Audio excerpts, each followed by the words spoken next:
Okay, welcome, ladies and gentlemen, to my lunch knee pain seminar. And I wanted to first of all introduce myself. This is me and my family. The beautiful lady on the left is my wife, Cindy, and the beautiful girl on the left side of the screen is my beautiful daughter, Bethany. And that's me and my little family. And I wanted to introduce myself to you. And first of all, let me say that I was born in Abbeville, Louisiana. I'm a Cajun, I'm a real Cajun. I was born and raised in Southwest Louisiana, and that's where I did my undergraduate work at the University of Louisiana at Lafayette, the Raging Cajuns. I received my doctorate of chiropractic from Texas Chiropractic College in 1984. Then I have a master's certification in all of this means whiplash in 1992. I have a fellowship in contemporary medical acupuncture from the International Academy of Medical Acupuncture. I qualified as a designated doctor by the American Academy of Disability Evaluating Physicians in 2012, and I still do that work today. I have a certification in the practice of functional diagnostic medicine, which I completed in 2015, and I'm also certified in trigenics by the American Functional Neurology Institute, and I began that work in 2015. When I first graduated from chiropractic school, I practiced in Louisiana for 4 years, and after that, I moved to Texas in 1989, where I've been in private practice ever since. I was one of the first chiropractors in the United States to have hospital privileges, and we worked over here at West Texas Hospital where I did specialized procedures called manipulation of the spine under anesthesia, and we started that in 1991. I was also a proctor or a teacher for spinal manipulation under anesthesia for West Texas Hospital and Texas Chiropractic College, where I was on the postgraduate faculty staff, and I was also the chairman of the chiropractic department for the Lubbock Back Institute. Furthermore, I am on the medical quality review panel for the Texas Workers' Compensation Commission. I was the first chiropractor in the United States to be on a medical institutional review board where I worked at Texas Tech University Health Sciences Center. I'm also on the advisory board for the College of Integrative Medicine. Organizations, I've been a member of the Texas Chiropractic Association since I moved to Texas in 1989, and I've been involved with that organization ever since. But enough about me. Let's talk about you. We want to talk about how to get long lasting relief from knee pain. Now, with a show of hands, who would like to feel 60 to 100% improvement? Yes, everybody would. Okay, so that's what we want to talk about. We want to talk about a step by step process about how you can get relief of your knee pain. So, first of all, with a show of hands, who has knee pain in the room? Right? That's about half of you guys. Who is having back pain in this room? Raise your hands. That's another half of the people. And is anybody experiencing joint pain anywhere else in your body? Show me your hand. That's just about everybody in the room. That's the kind of conditions we're going to be talking about today. So knee pain basically starts to interfere with the joy in people's lives. They can't do the gardening that they want to do. They can't run out and play golf, and just simple things like going up and down stairs seems to be a chore, and getting on the floor and playing with the grandchildren and taking trips. You really can't be a full participant in the family whenever your knees are bothering you that much. So let's take a look at knee pain. This is some information from the CDC, and in particular, uh, these statistics have to do with Texas. And if you look at the percentage of adults with arthritis, about 20% of people are going to be diagnosed with arthritis. But then as we age, the age category from 45 to 64 years old, 27, almost 30% of people have been diagnosed with arthritis.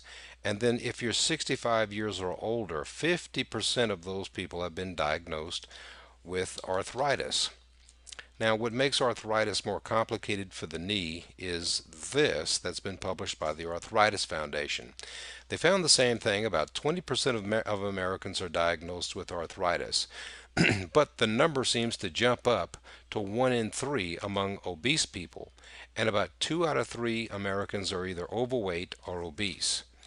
Now, Dr. Madison says that every pound of excess weight exerts about 4 pounds of extra pressure on the knees. So, a person who is 10 pounds overweight has 40 pounds of extra pressure on his knees. And if a person is 100 pounds overweight, that means that there's 400 pounds of extra pressure on the knees. So people that are overweight are going to have more problems than if you're not overweight. So after today, I want you to understand, number one, what is the standard treatment for knee pain and knee osteoarthritis. Number two, proven methods for creating lasting relief. And number three, simple steps that you can take to get on the road to feeling great again. So let's talk about some of the standard treatments that are out there for knee osteoarthritis and knee pain. First, we're going to talk about the conservative treatments, the non-pharmacologic treatments. And this is from a medical doctor that is the Director of Rheumatology Fellowship Training Program, Professor of Clinical Medicine, Department of Medicine, Division of Rheumatology and Immunology at the University of Miami in the Leonard M. Miller School of Medicine.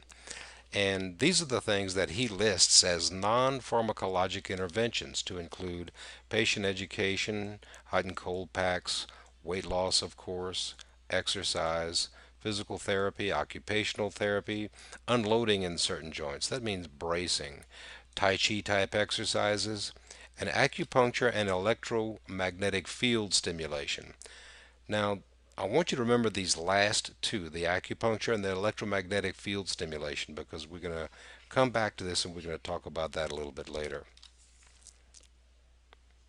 Now, if conservative therapy and non-pharmacologic interventions don't work, then we're going to move up to the next rung on the ladder, and we're going to be talking about medications. And some of the medications that are recommended on the guidelines by the rheumatologist are topical capsaicin. Capsaicin is the active ingredient in chili peppers. Topical non-steroidal anti-inflammatory drugs are NSAIDs. Of course, oral NSAIDs are recommended, things like Advil and Motrin.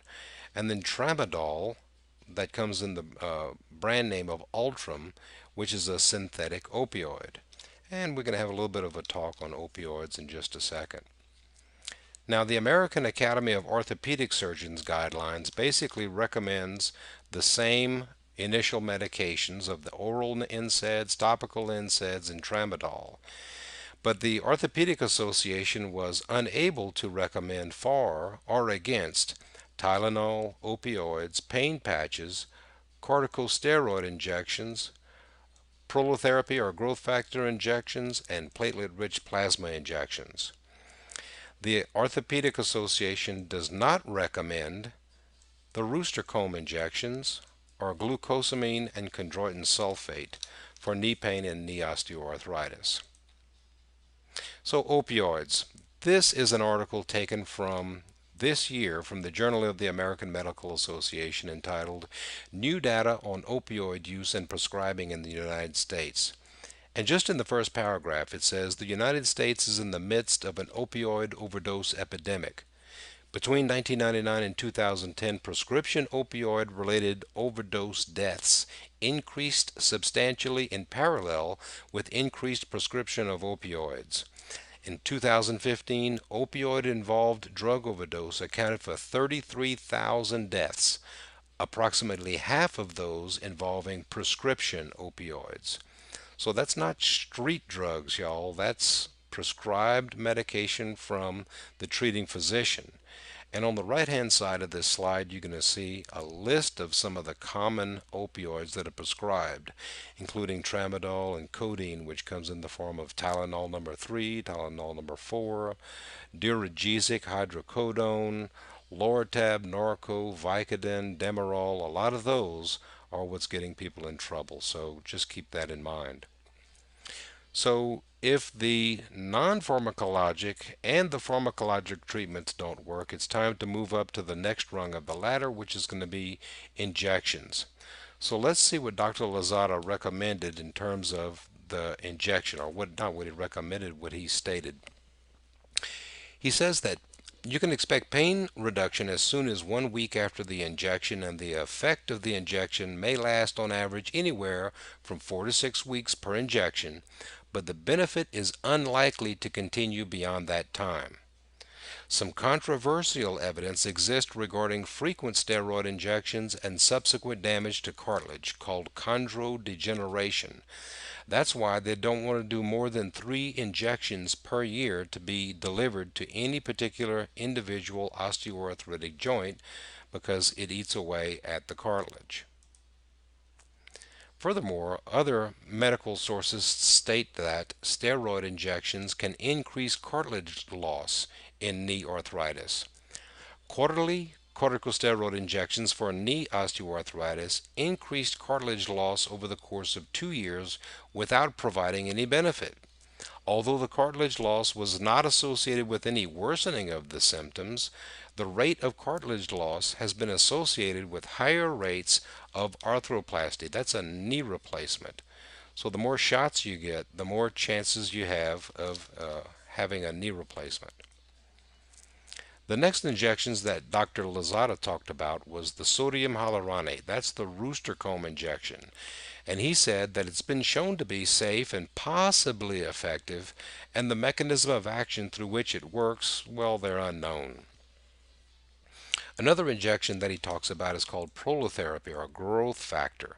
And basically what they're doing is they're going to be injecting some sugar, a dextrose sugar, into the knee, causing an inflammatory reaction. They want to stimulate an inflammatory reaction because that is the initial process that the body uses to start the healing process. So they try to get the knee to heal by stimulating an inflammatory process.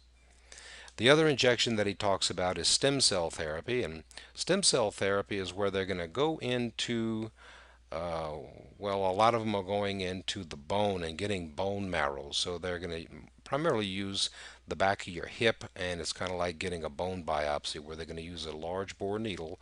They go in there and they take out some of the bone marrow, and they treat those cells a specific way, and then inject them back into the knee, hoping that the stem cells are going to differentiate themselves into some of the cells that the knee needs to heal and feel better.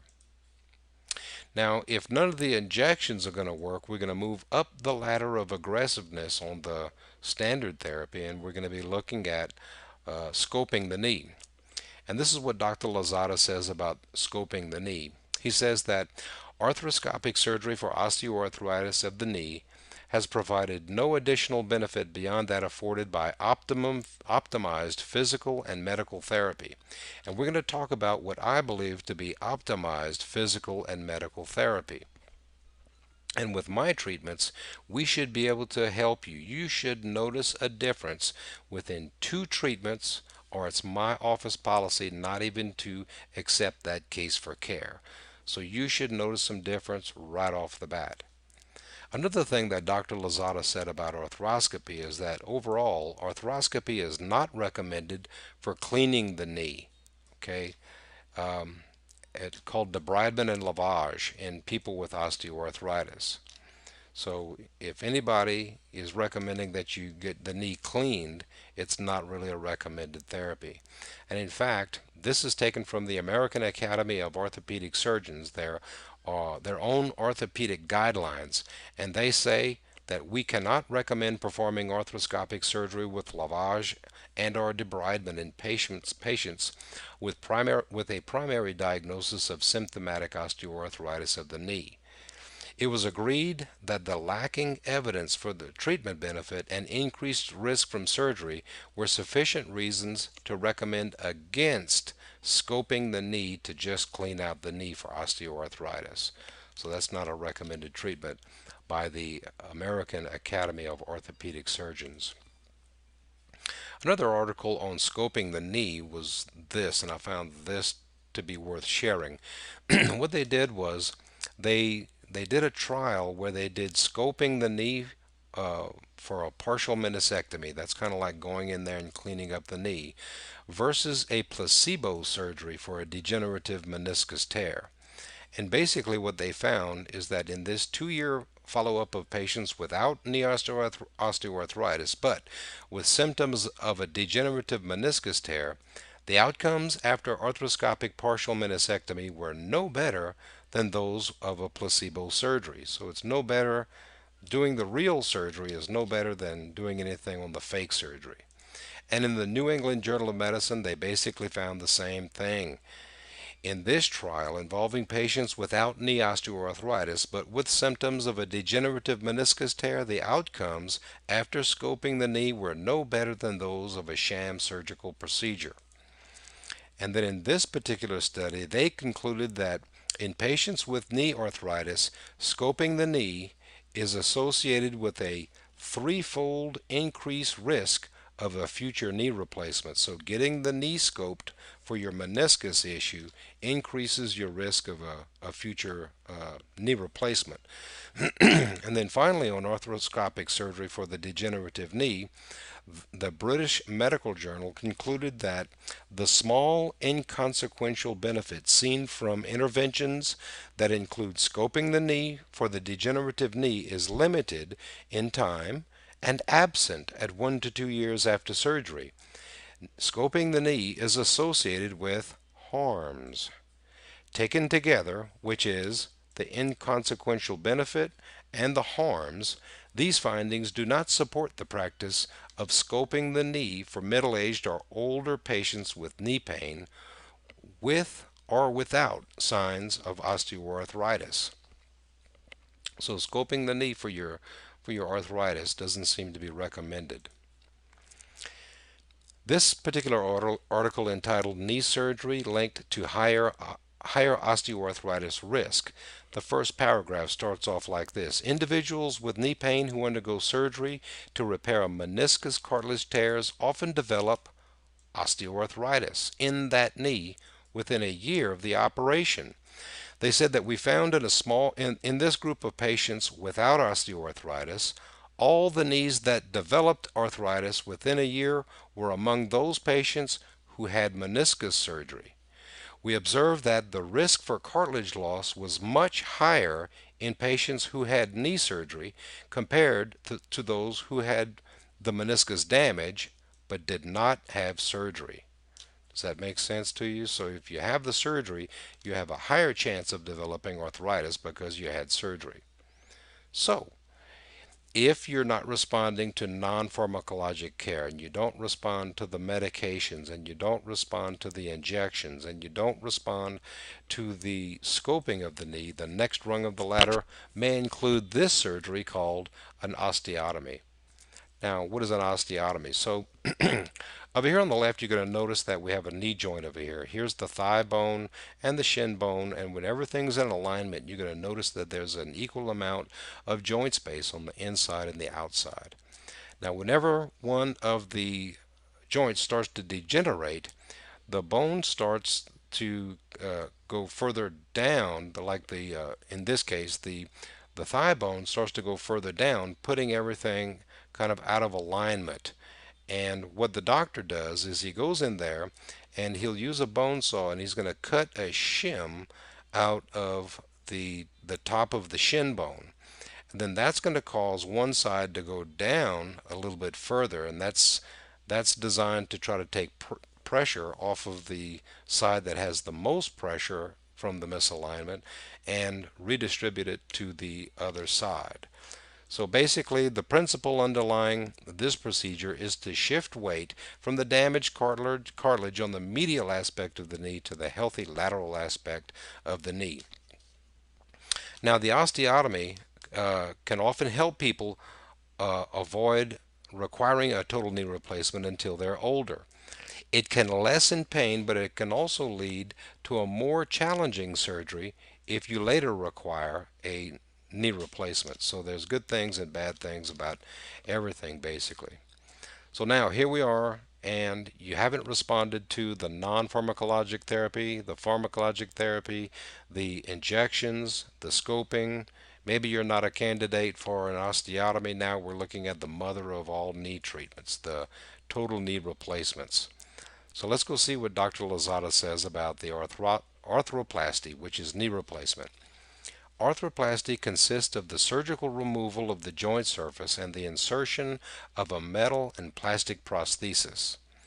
Arthroplasty is performed if all other modalities are ineffective and osteotomy is not appropriate, or if a patient cannot perform their everyday activities despite maximum therapy. And we're going to talk about some other different modalities that you probably haven't tried yet and what maximum therapy may be in your particular case. This procedure alleviates pain and may improve function. At a minimum, 10 to 15 years of viability are expected from the joint replacement in the absence of complications. So that's why orthopedic surgeons don't want to do surgery on younger people, because the knee replacement only lasts about 10 to 15 years. So having said that, I want to start talking about my concept about how I approach knee pain and degenerative knees. And the first thing that we want to talk about is the muscles around the knee. The first concept that I want you to get is that muscles move bones. So if bones have moved, like getting out of alignment, it's muscles that have moved them. Now we have a lot of different muscles that are involved with the knee. We have 13 major muscles of the knee. Here's a list of the muscles that are called the extensors, and that's where you do this to the knee. These are a list of the flexors of the knee, and flexion of the knee is this particular movement. So we have 13 major muscles that are going around the knee.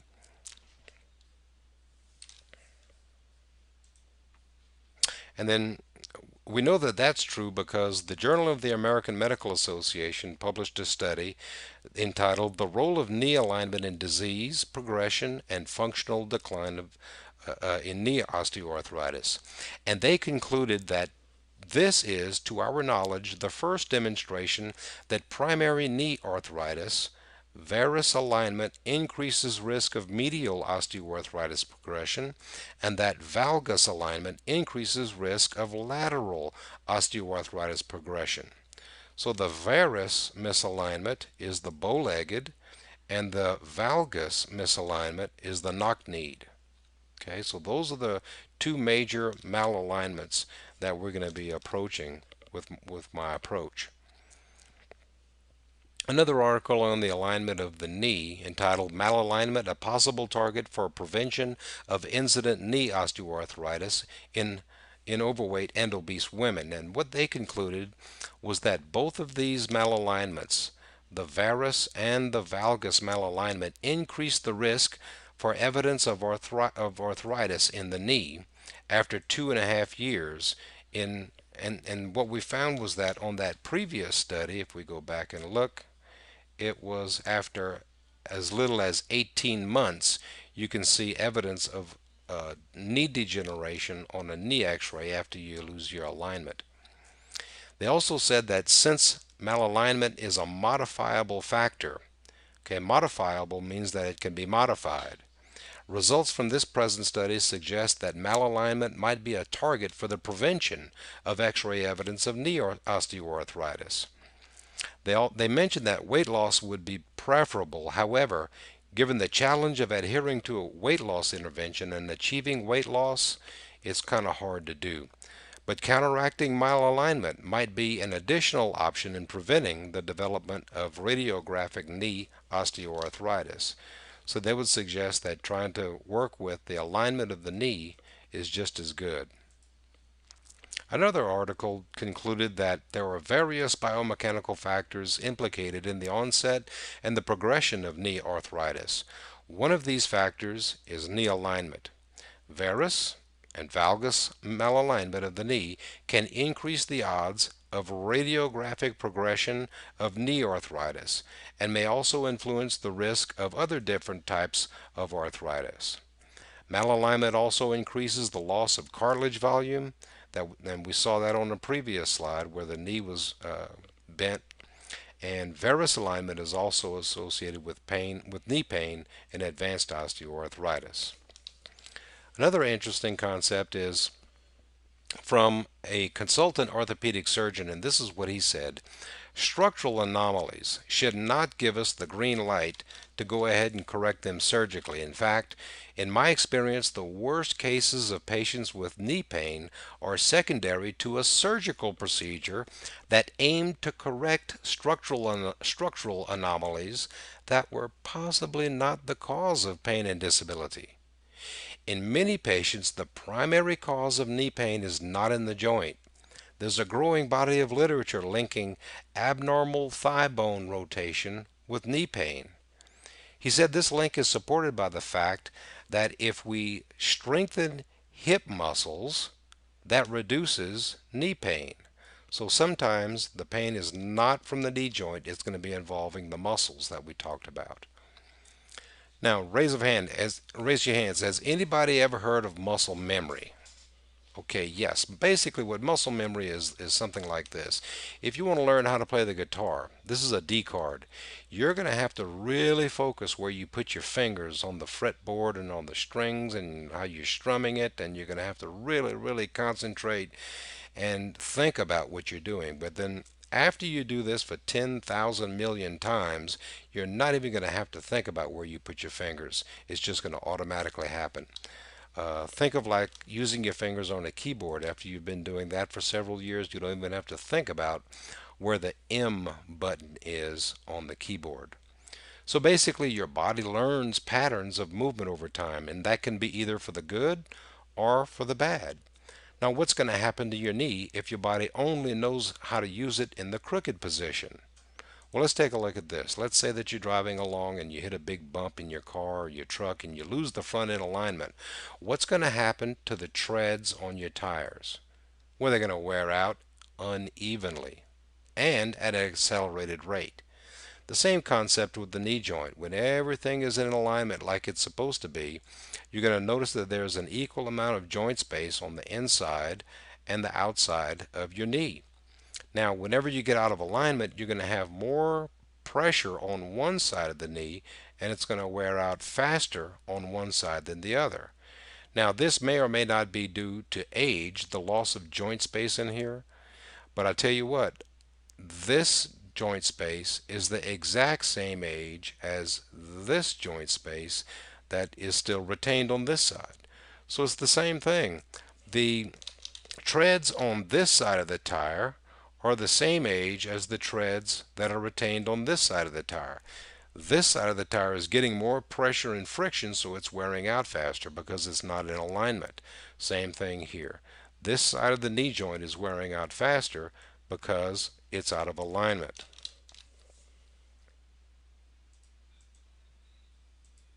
So would just changing the tire fix the underlying problem? Probably not. Another question, are these therapies actually fixing your worn out knee? And are they going to keep it from getting any worse? I, that's for you to answer. I doubt it.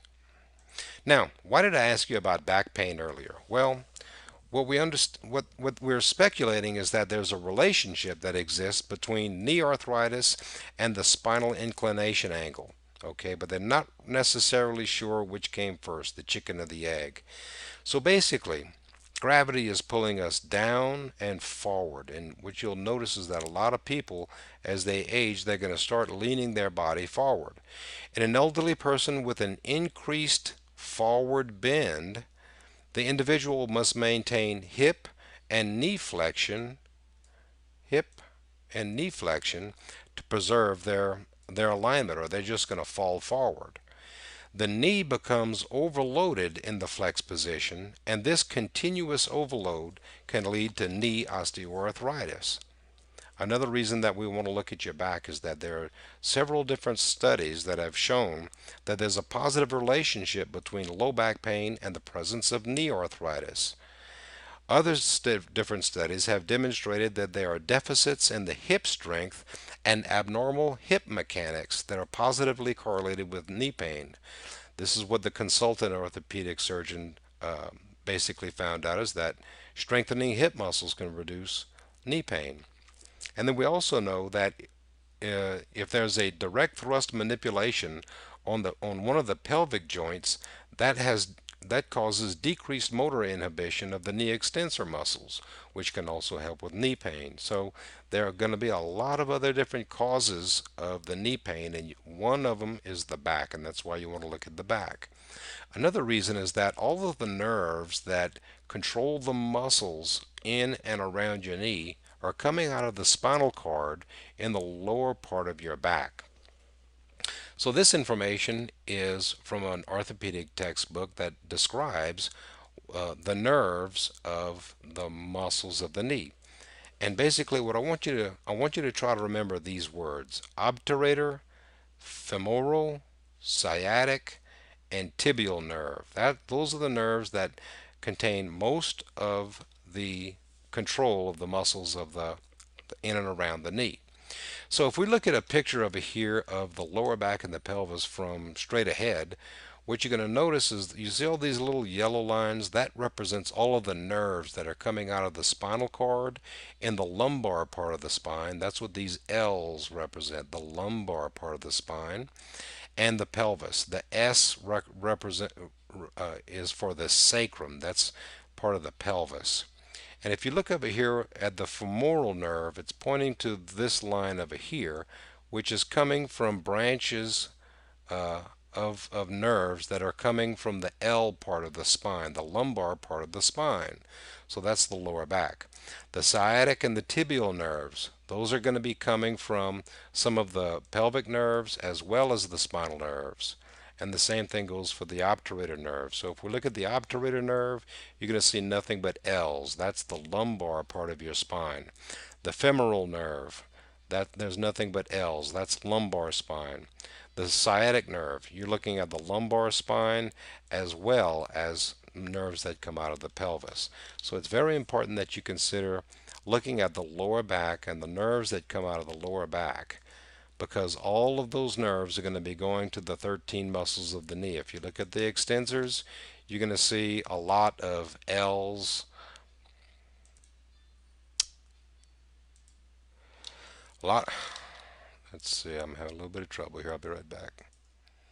Okay, so I had to leave for just a little bit, so I'm back and I forgot where I was. So basically what I show them is that the knee muscles have to do with the nerves that come out of the lower back and the pelvis. And then what about other joints? We talked about other joints a while ago, and there are medical studies that show this particular concept. Pain in other regions could be because osteoarthritis patients make modifications in the way that they walk, which gradually causes damage to other joints such as the hips and the ankles.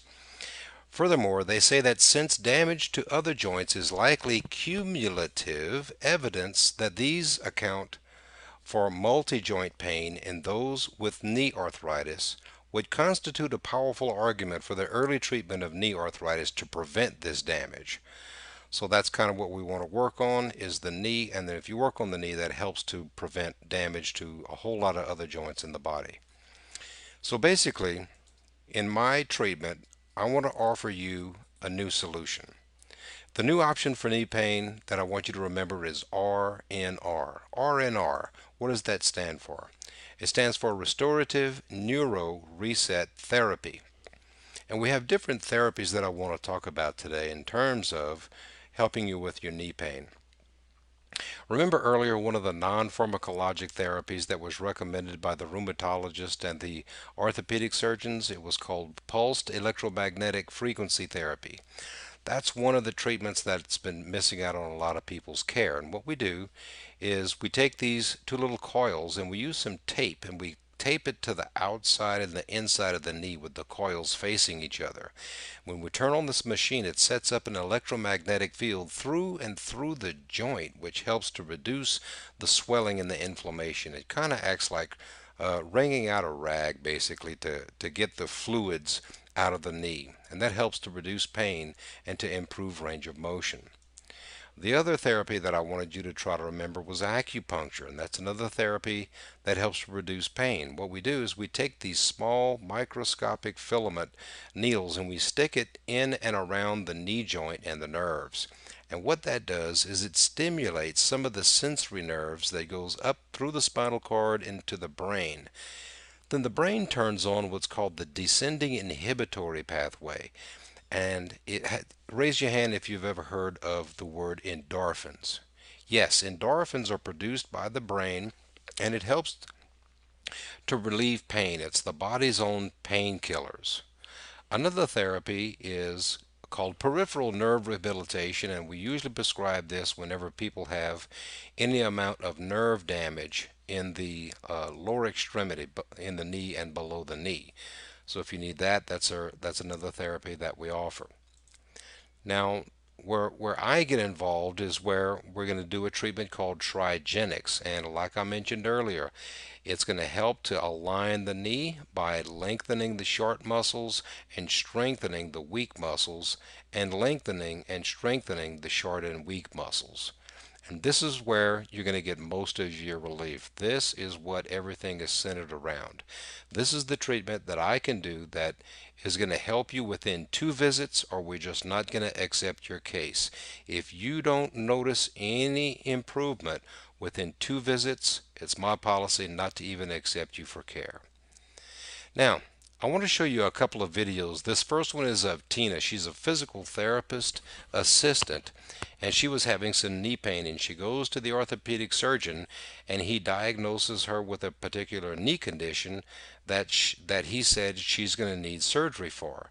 And she wanted to try something besides knee surgery to see if it would help her knee. So let's listen to Tina. Okay, we have Tina today, and Tina's in here to see if we can help her left knee pain. And Tina, I understand that you and what did that doctor do for the knee? Okay, I went to an orthopedic surgeon by the name of Dr. Verdugo. He first did x-rays, and nothing showed up as far as, in the x-ray. And then he sent me for an MRI, which ruled out Baker's cyst. The MRI did not show that there was a meniscus tear. It showed bilateral patella alta. But because of my symptoms and the pain where it's located with reflection, he feels like there is a stable meniscus tear medially. So he's recommending surgery. I'm trying to delay the surgery as long as possible. Get through the winter, so I'm not walking on ice and things like that. So is the knee pain stopping you from doing anything? Most things. I'm not able to work out. I'm not able to ride my bike. I'm not able to do the yoga that I want to do. Getting down on the floor and getting up is painful. Okay. All right, just standing right there, let's put a number on the pain from 0 to 10. Right now it's very little. I would say about a 1. Okay. Very little.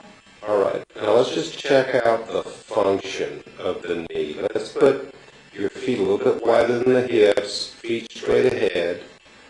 Put your arms out in front of you for a little bit of balance.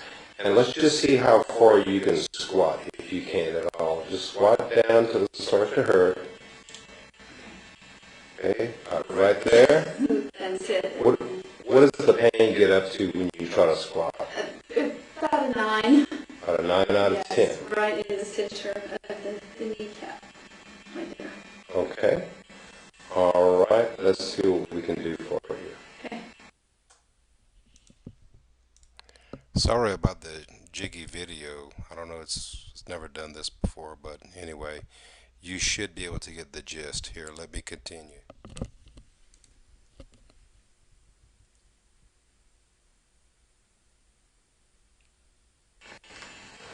Okay, now, Christina, how long would you say that took us? 15 minutes? about 15 minutes. 10, 15? Okay? So, the knee wasn't hurting too much just standing. It only hurt when you tried to function. Right. So that's what we're going to try. So we have the feet a little bit wider than the hips, feet pointing straight ahead, arms out in front for balance.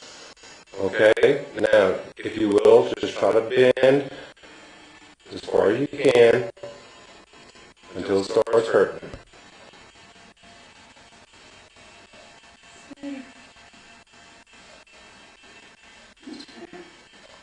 Okay? Can you bend any further? Good. All right. Can you come back up? All right. What was the pain level when you bent down and come back up? The coming up, I felt just a little tinge of pain, but none going down. Okay. So that looked like a pretty big improvement for you. How do you feel about that? I'm amazed. I'm very surprised right now. Isn't that incredible? That's incredible. All Yes. right. Okay. Thank you. Okay, so I have another video that I show him, and it's about a guy that already had a knee replacement and he's been diagnosed with bone-on-bone pain, and then we show his before and after. And then I let them know that I have a YouTube channel that they can go to look at some more before and afters if they want to. After that, I know this isn't part of your program, but what I do is I go through this real quick. I compare the results of my treatment to like steroid injections, and I just show them that we have basically the same patient demographics. And then I'll talk about the stats from my office on the left hand side, and then the percentage of pain relief of steroid injections. And then I show them how it gets, well, the relief wears off, and how my pain relief actually gets better and better and better over the course of the year. I compare my treatments to stem cell injections. I compare my treatment to arthroscopic surgery, and finally to knee replacement. And then we go into, imagine for a moment going up and down the stairs. This slide should look familiar to you. This slide should look familiar to you. We talk about the step-by-step process of reserving the spot, getting a consultation, and we'll perform an evaluation, and that we're going to do 2 treatments to see if they're going to respond to care. All right, then we talk about 7 out of 10 respond, 3 out of 10 don't. Then these are the steps. We talk about a consultation, evaluation, and trial knee treatment. And then we talk about the cost, the normal pricing. I put 225, and like we talked about the other day, it's going to be 97 for the startup fee. And then I go over it again. It's my policy that if you don't feel improvement after just 1 to 2 treatments, we will not accept your case for care. Today I decided not to do a satisfaction guarantee. Did it last time, still didn't matter that much. Then we do this slide, and then finally this slide, and then I'll finish up with just showing them the address, the office hours, etc. And then I excuse myself, and then they're going to start eating. And then basically, as they're eating, I come back and answer questions at the different tables. And then we go around scheduling, well, try to schedule the appointments. So, anyway, that's basically it. Let me know what you think. Thanks.